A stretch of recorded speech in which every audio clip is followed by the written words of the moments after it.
Hi guys, my name is Emily. Welcome to another Top 5 Wednesday. Top 5 Wednesdays were created by Lainey from Ginger Reads Lainey and are currently hosted by Sam from Thoughts on Tomes.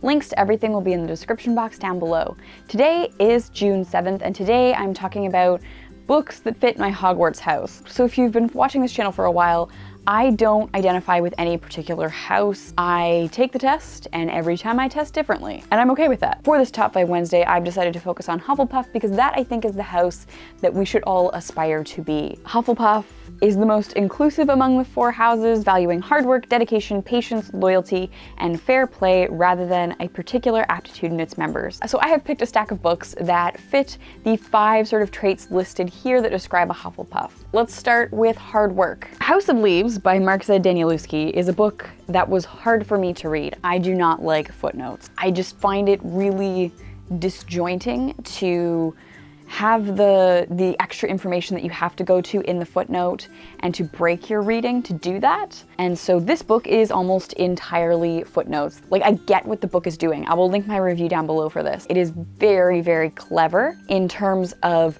making you sort of go through this fun house of a book. And like I totally get it. But I hate footnotes. So the next Hufflepuff trait is dedication, and for that I have It by Stephen King. So I have been a longtime Stephen King fan. I started reading him when I was about 10 with Pet Sematary. That was my first Stephen King book, and I have since bought every single new release and read them, and I'm slowly working through his backworks. Right now I'm doing a Dark Tower reading project, links to that down below, and I'm mostly on track for that. Like, I'm not officially behind yet.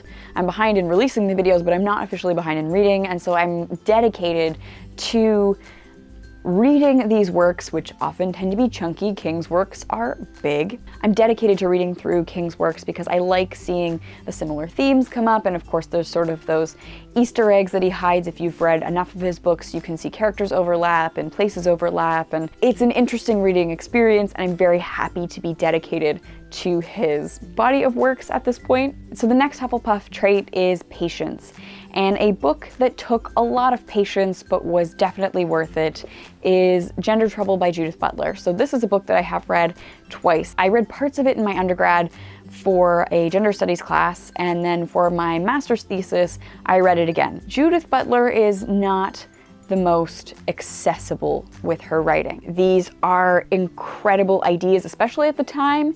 These were some like groundbreaking, mind-blowing ideas. It's a very important, pivotal text in feminist literature, feminist theory. I needed so much patience to get through this because I knew I needed this foundation. I knew I needed to touch on this text and cite this text for what I wanted to do. But I also know that so many people have sort of summarized it and played with it since the writing of this text. They've built on it, and I could have read something more accessible. I knew that I needed this, so I was patient, and I gave myself a lot of time to read this, and it was worth it in the end. It was really good. So the next Hufflepuff trait is loyalty, and for that I have Tamora Pierce. So I have, once again, been a long-time fan of Tamora Pierce, and I have picked up everything that she has put out, and I've read it, and I've read these multiple times. Unlike with Stephen King, where I am dedicated to reading his works, I am loyal to Tamora Pierce in that I was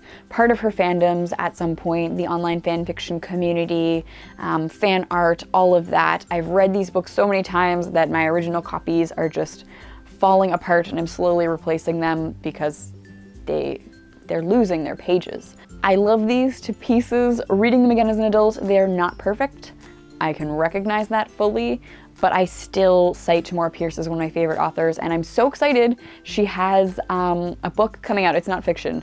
It's like a anthology of Tortal, I believe, and that is coming out October 31st, and I am so excited. I am 100% picking it up because I am loyal to Tamora Pierce as a longtime fan. The last Hufflepuff trait is fair play rather than a particular aptitude in its members. For fair play, I try and read diversely, I try and read widely, I try and read different age groups, different genres, and most importantly, different diverse content. And one of the books that I'm particularly fond of at the moment is Lotteries +1 by Emma Donoghue. So this is a book about two queer couples who come together to co-parent biological and adopted children.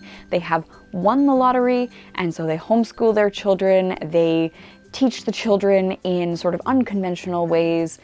They live in Toronto, Ontario, and they spend their time walking and biking and shopping locally and gardening, and they're just like hippy-dippy perfect humans. I love the diversity of race and sexuality and gender identity, and this book is not without problems. If you look up reviews on Goodreads, you will see that there has been some misgendering of a trans child in here.